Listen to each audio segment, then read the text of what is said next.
अस्सलाम वालेकुम। मैं sir doctor Zishan, interventional cardiologist and CEO Kishore Sultana hospital, एक नई इन्फॉर्मेटिव वीडियो के साथ मैं हाजिर हुआ हूँ। अच्छा, कुछ लोगों ने मेरे से जो मेरी स्टेंट्स वाली वीडियो थी कि हमें स्टेंट डलवाना चाहिए या नहीं डलवाना चाहिए, उसके बाद पूछा कि स्टेंट्स के बाद दवाई खाना जरूरी है। तो मेरा उन लोगों के लिए जवाब है कि हाँ जी, जब आपको एक दफा स्टेंट पड़ जाए तो दवाई खाना नागजीर हो जाता है। और उसमें जो सबसे इम्पोर्टेंट दवाई होती है वो हमारी कह लें कि ब्लड थिनर होती हैं, और उसको हम डुअल एंटीप्लेटलेट्स कहते हैं कि दो ऐसी दवाइयां जिनमें खून पतला करने की सलाहियत होती है, वो हम मरीज को 1 साल के लिए देते हैं। तो जब भी किसी मरीज को हार्ट अटैक हो और उसके बाद उसे स्टेंट डल जाए तो वो दो जो गोलियां हैं जो कॉम्बिनेशन में भी मिलती हैं, उनको खाना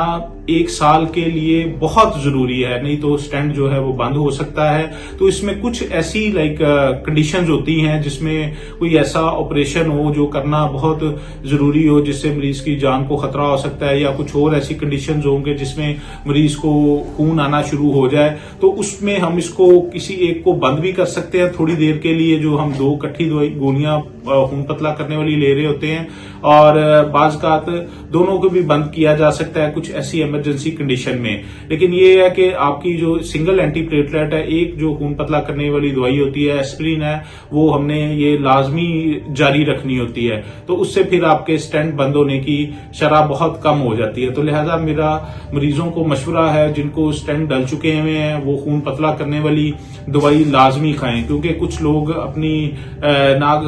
आगाही में दवाइयां छोड़ जाते हैं जिसकी वजह से स्टेंट बंद हो जाता है और बाद में मरीजों को ये तकलीफ उठाना पड़ती है। तो मेरा ये मशवरा है बीइंग कार्डियोलॉजिस्ट के आप अपने